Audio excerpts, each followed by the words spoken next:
I used to think working the night shift at a 24-hour gym would be easy money. You know, just sit at the desk, scan a few key cards, maybe mop up some sweat. How hard could it be, right? Turns out, I was dead wrong. My name is Marcus, and I worked at Planet Fitness Plus in Millbrook, Pennsylvania, population 3,000. The kind of town where everyone knows everyone, and nothing exciting ever happens. Or so I thought. See, there were rules for the night shift, 7 of them to be exact, written on a laminated card that my manager, Dale, handed me on my first day. He didn't smile when he gave it to me, didn't crack a joke, just looked me dead in the eyes and said, "Follow these, every single one, no exceptions." I should have listened. It was a Tuesday night in October when I started, cold enough that you could see your breath outside, but inside the gym it was warm. Too warm, actually. The heat was always cranked up way too high. Dale met me at the front desk at 11:45 p.m. He was a big guy, maybe 60, with gray hair and hands that looked like they'd seen real work. The kind of guy who didn't waste words. He pulled out that laminated card and slid it across the desk to me. It was yellowed, like it had been laminated years ago. The rules were typed in all caps, and as I read them, a cold feeling crept up my spine. Rule number 1, never go into the sauna after midnight. Rule number 2, if you hear knocking from inside the sauna, do not respond. Rule number 3, if the lights in the weight room flicker 3 times, leave immediately and lock the door. Rule number 4, do not make eye contact with anyone working out between 3 a.m. and 3:33 a.m. Rule number 5, if you see steam coming from under the sauna door after midnight, turn off all the lights in the building. Rule number 6, never, under any circumstances, open the sauna door after midnight. Rule number 7, if someone asks you to let them out of the sauna, call this number immediately. A phone number was printed at the bottom. I stared at the card, then looked up at Dale. "Is this some kind of hazing thing?" I asked. "No," he said flatly. "Then what is this about?" Dale grabbed his coat from behind the desk. "Just follow them. I'm serious, Marcus. I don't care if you think they're stupid. I don't care if you're curious. You follow them, you go home safe. You don't?" He trailed off, leaving the sentence hanging in the air like a threat. "I don't what?" I pressed. He didn't answer, just walked toward the door. "Wait, you're leaving? Right now?" I called after him. "Midnight's in 10 minutes. My shift ends at midnight." He stopped at the door and looked back at me one last time. "Oh, and one more thing. Don't trust the cameras. They don't show everything." And then he was gone. For the first hour, everything was normal. A couple of college kids came in around 12:30, headed straight for the treadmills. They had their headphones in, didn't even look at me. A middle-aged woman showed up at 1 a.m., did some stretches, and left. I sat at the desk, scrolling through my phone, trying not to think about those stupid rules. But I couldn't help it. My eyes kept drifting to the hallway on the left side of the gym, the one that led to the locker rooms and the sauna. The door was at the very end, past the showers, frosted glass panel in the center. I'd walked past it when Dale gave me the tour earlier. It looked normal, just a sauna. So why all the rules? At 1:15, I heard it. Knock, knock, knock. It came from the hallway. I froze. My heart kicked up a notch. The sound was slow, deliberate, like someone was trying to get my attention. Knock, knock, knock. I remembered rule number 2. If you hear knocking from inside the sauna, do not respond. I didn't move, didn't even breathe. The knocking continued for maybe 30 seconds, then stopped. I waited. 5 minutes? 10? Nothing. I exhaled slowly, trying to calm my racing heart. Maybe it was just the pipes, I told myself. Old building, right? Pipes knock all the time. Yeah, that had to be it. But deep down, I knew that wasn't the sound of pipes. By 2 a.m., the gym was empty. I should have been relieved, but I wasn't. The silence was worse somehow. The hum of the fluorescent lights, the faint buzz of the vending machine, the distant drip of a faucet somewhere in the locker room, and that hallway. I couldn't stop staring at it. Why was I so fixated on the sauna? I pulled out my phone and Googled the gym's name, looking for any news articles, any history. Nothing came up except the usual Yelp reviews and business listings. I tried searching for incidents, accidents, anything. Still nothing. I was about to put my phone away when I noticed something on the security monitor, the camera that pointed down the hallway toward the locker rooms. The screen was flickering, just slightly, like static. I leaned closer to the monitor. The image stabilized, showing the empty hallway. The lights were on. Everything looked normal. Then I saw it. Just for a second, a shadow moved across the frosted glass of the sauna door. From the inside, my blood ran cold. There was someone in there, but that was impossible. I'd been watching the front desk all night. Nobody had gone down that hallway except the woman at 1 a.m., and she'd only gone to the bathroom. She never went near the sauna. I checked the sign-in log on the computer. Only 3 people had checked in tonight, and all 3 had checked out. The gym was empty. It had to be empty. I stood up from the desk. This was stupid. I was being paranoid. Maybe it was just the camera glitching or a reflection or something. I walked slowly toward the hallway. Each step echoed in the empty gym. The fluorescent lights buzzed overhead. When I reached the entrance to the hallway, I stopped. It stretched out before me, the sauna door visible at the far end. The frosted glass panel glowed dimly from the emergency exit light above it. I took one step into the hallway, then another. The temperature dropped. I could feel it, like walking into a freezer. My breath came out in visible puffs. That didn't make sense. The gym was heated. It was warm everywhere else. I was halfway down the hallway when I saw the steam. It was seeping out from under the sauna door, thick white steam, curling across the tile floor like fingers. Rule number 5 flashed in my mind. If you see steam coming from under the sauna door after midnight, turn off all the lights in the building. I backed up fast. My hands were shaking as I returned to the front desk. There was a master light switch panel on the wall behind the desk. Dale had shown it to me during the tour. I flipped all the switches down. The gym plunged into darkness. The only light came from the emergency exit signs, casting everything in a red glow. I stood there in the darkness, listening. The hum of the lights was gone. The vending machine had gone silent. All I could hear was my own breathing and the pounding of my heart. Then I heard footsteps, soft, wet, like someone walking barefoot on tile. They were coming from the hallway, coming toward me. I ducked down behind the desk, my heart hammering in my chest. The footsteps got closer, closer. Then they stopped, right on the other side of the desk. I held my breath, waited. Nothing. No sound, no movement, just silence. After what felt like an eternity, I slowly lifted my head and peeked over the desk. There was nobody there. The hallway was empty, but the floor was wet. A trail of water led from the hallway to where I was crouched, then back again. Wet footprints. I turned the lights back on. I checked the security cameras again. I rewound the footage from the last 10 minutes, watched myself walk toward the hallway, back away, turn off the lights. But in the footage, there were no footsteps, no wet trail, nothing. Dale's words echoed in my head. Don't trust the cameras. They don't show everything. I grabbed my phone with shaking hands. I needed to call someone. Dale, the police, anyone. But before I could dial, my phone buzzed. A text message from an unknown number. It read, "Why did you turn off the lights?" I dropped the phone. It clattered onto the desk. I stared at it like a live snake. Who sent that? How did they know? I looked around the empty gym, at the dark corners, the shadows between the machines.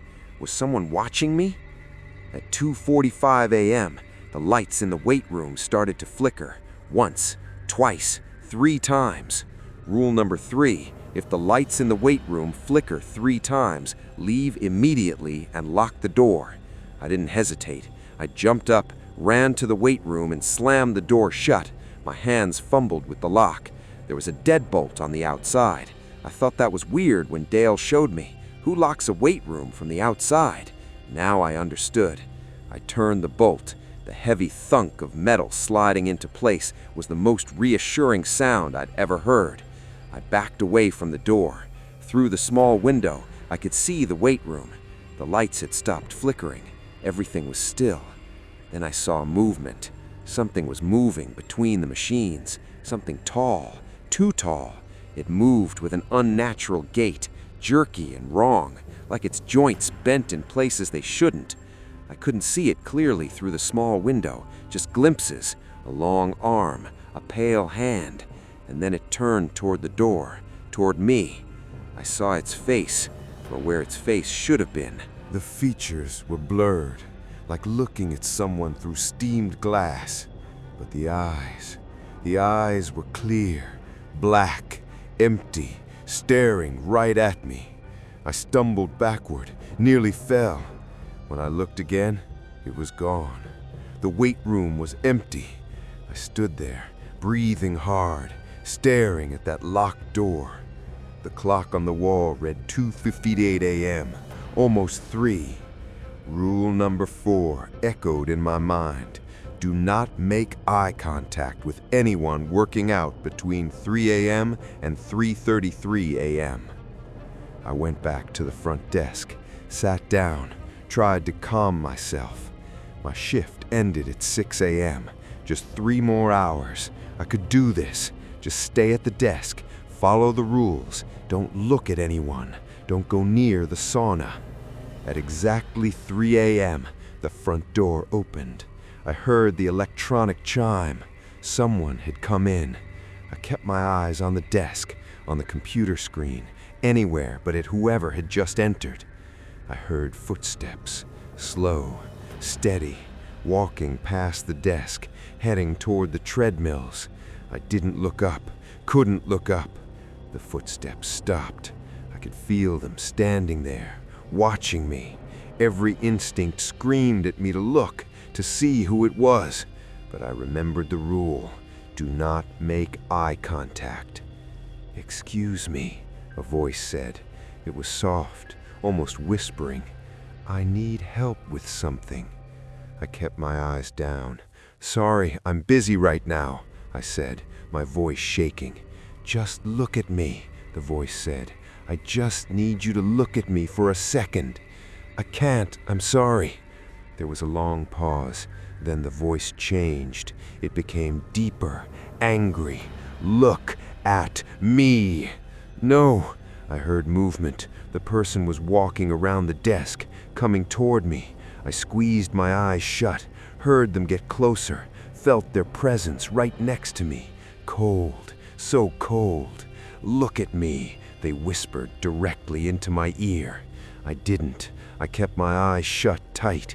After a moment, the cold presence retreated. I heard the footsteps walk away, heard the front door chime again. When I finally opened my eyes and checked the clock, it was 3:34 a.m. They were gone. I was shaking so hard I could barely hold my phone. I had to call someone. I pulled up Dale's number and dialed. It rang 4 times before he answered. "What?" His voice was gruff, annoyed. "Dale, something's wrong. I don't know what's happening here, but did you follow the rules?" "Yes, but..." "Then you're fine. Finish your shift." "Dale, listen to me. There's something in this gym. I saw it. There was someone who came in at 3 and..." "Did you make eye contact?" "No, I didn't, but..." "Then you're fine," he repeated. "Dale, please." 4 more hours, Marcus. Just follow the rules. You'll be okay." He hung up. I stared at my phone in disbelief. That was it? That was all he had to say? At 4:15 a.m., I made my biggest mistake.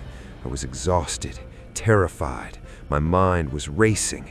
I kept thinking about that thing in the weight room, about the wet footprints, about the voice that had demanded I look at it. And I kept thinking about the sauna, all of the rules centered around it. Never go in after midnight. Don't respond to knocking. Don't open the door. If someone asks to be let out, call the number. What was in there? What could possibly be so dangerous that it needed 6 different rules? I pulled out the laminated card again, read rule number 7 one more time. If someone asks you to let them out of the sauna, call this number immediately. I stared at the phone number, then I dialed. It rang once, twice. On the 3rd ring, someone picked up, but they didn't say anything, just silence on the other end. "Hello?" I said. No response, just breathing, heavy, labored breathing. "Is anyone there?" The breathing got louder, then a voice, the same whispering voice from earlier. "You shouldn't have called." The line went dead. I dropped the phone. My hands were trembling. What had I just done? I looked at the hallway, at the sauna door at the end, and that's when I saw it. The door was open, just a crack.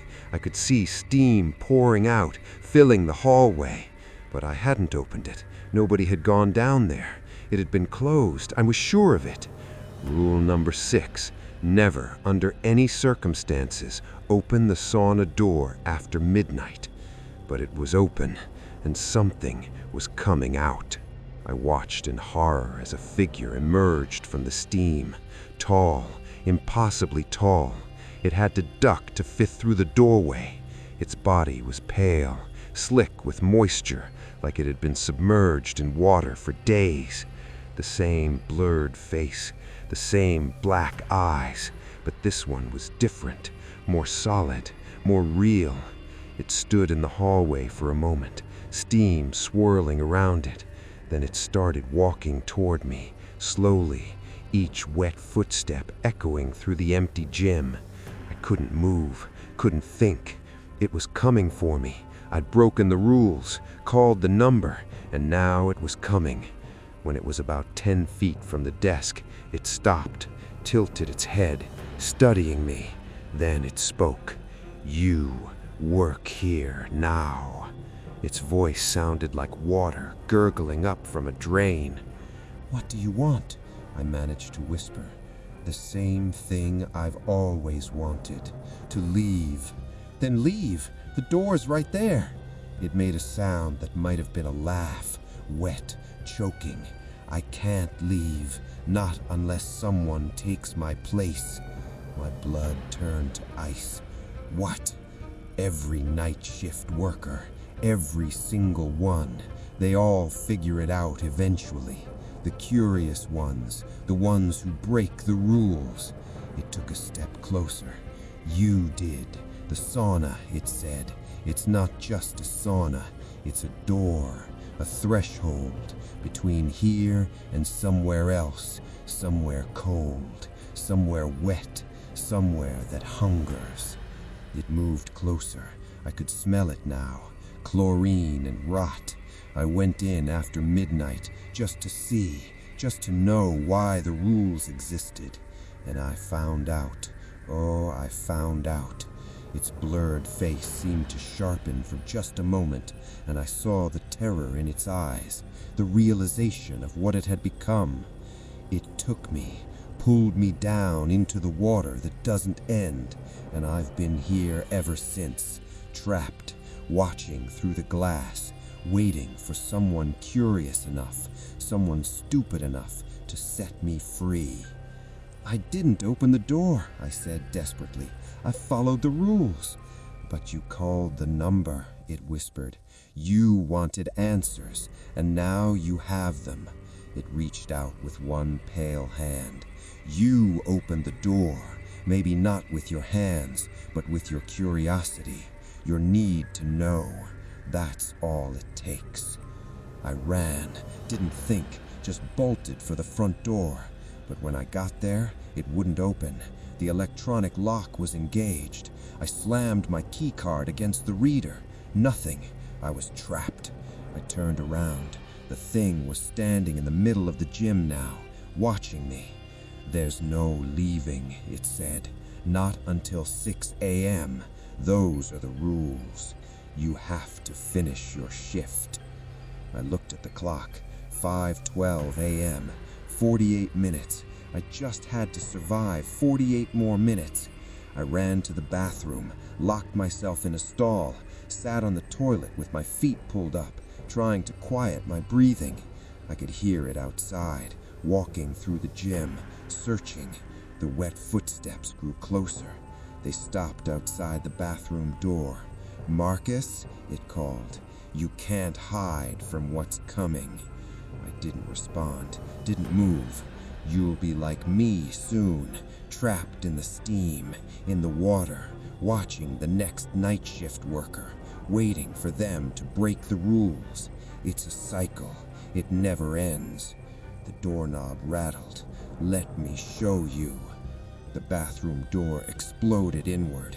The thing stood in the doorway, too tall for the frame. It had to crouch. The lights flickered. I could see it clearly now. Its skin wasn't just pale, it was translucent. I could see veins, see the dark water moving beneath its surface like blood. "Come with me," it said, reaching out.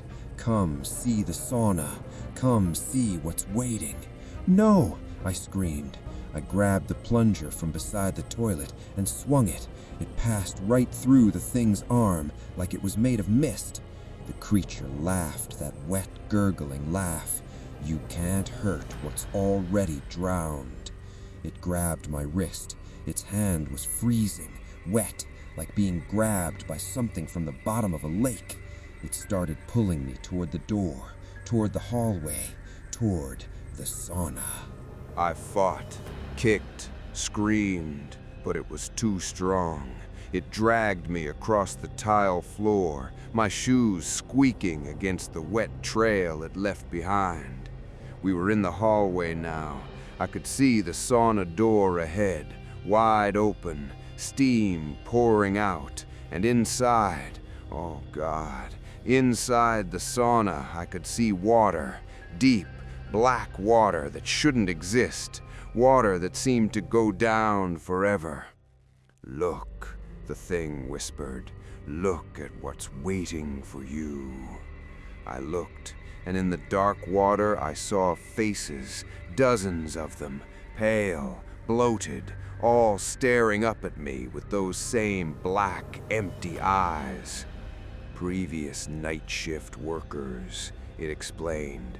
"All the ones who got curious, who broke the rules. They're all down there, waiting, watching." I was at the edge now. The thing was pushing me toward the water. I could feel the cold radiating from it, could smell the decay.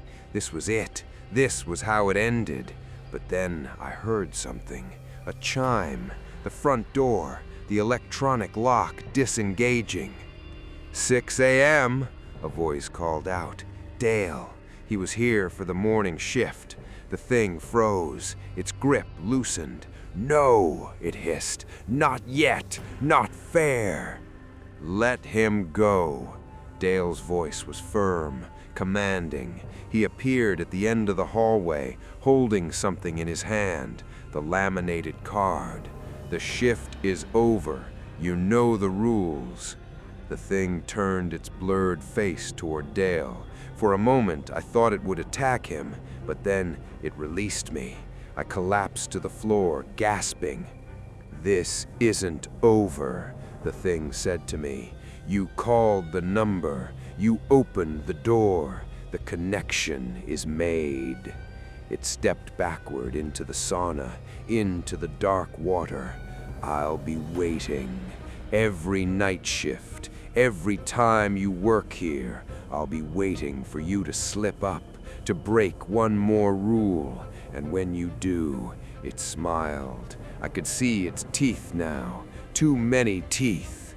"When you do, you'll join us in the water." It sank beneath the surface. The water rippled, then went still. Dale walked over and helped me up. Without a word, he closed the sauna door, locked it. The steam stopped. The hallway returned to normal temperature, like nothing had happened. "You called the number," Dale said. It wasn't a question. I nodded, still shaken. "I'm sorry. I just wanted to know." "That's what they all say." He walked back toward the front desk. I followed. "That's what everyone says before they end up in there." He pointed at the hallway. "Dale, what is that thing?" "It used to be a man named Eric. Worked night shift about 5 years ago. Before him, it was a woman named Sarah. Before her, someone else. The list goes on." He sat down at the desk and logged into the computer. "Every few years, someone gets too curious, breaks the rules, and the sauna takes them. Then they become the thing in the water, and they wait for the next person." "But you know about it. You follow the rules. Why don't you just quit?" "And let some other poor kid take the job? At least I can warn people, give them a fighting chance." He looked at me seriously. "You survived your first night. That's more than most. But you called the number. That means it knows you now. It'll try harder next time. More aggressive, more tempting. Next time, I'm not coming back here." Dale gave me a sad smile. "That's what Eric said. That's what Sarah said. But you will. Because the sauna doesn't let go once it has your scent. You'll find yourself drawn back. You'll feel like you need to return, need to finish what you started. That's how it works." I quit that morning, told Dale I was done, never coming back. He just nodded, didn't try to stop me. That was 3 months ago, and Dale was right. I can't stop thinking about it, about the sauna, about the faces in the water, about the thing that used to be Eric. Every night I dream about it, feel the cold, smell the chlorine and rot. And worse, I drive by the gym sometimes. I don't mean to. I just find myself there, parked across the street, staring at the building, watching the lights inside. Last week I got a call, unknown number. I answered before I could stop myself. It was Dale. "We need someone for night shift. Current guy quit. You interested?" "No, absolutely not."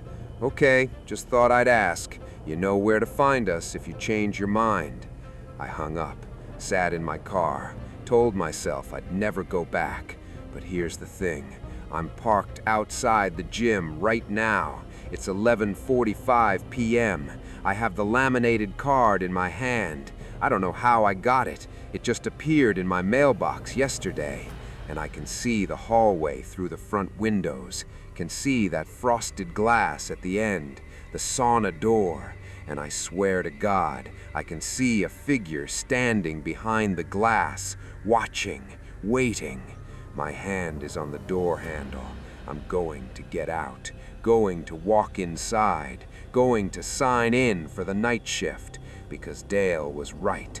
The sauna doesn't let go. And the thing in the water, the thing that used to be Eric, it's patient, it can wait. And I'm so curious about what's really down there in that dark water. What secrets are waiting, what answers. I know I shouldn't. I know it's a trap, but I can't help myself. I'm already walking toward the door, and somewhere in the back of my mind, I can hear it, that wet, gurgling laugh, and a whisper. "Welcome back, Marcus. We've been waiting for you."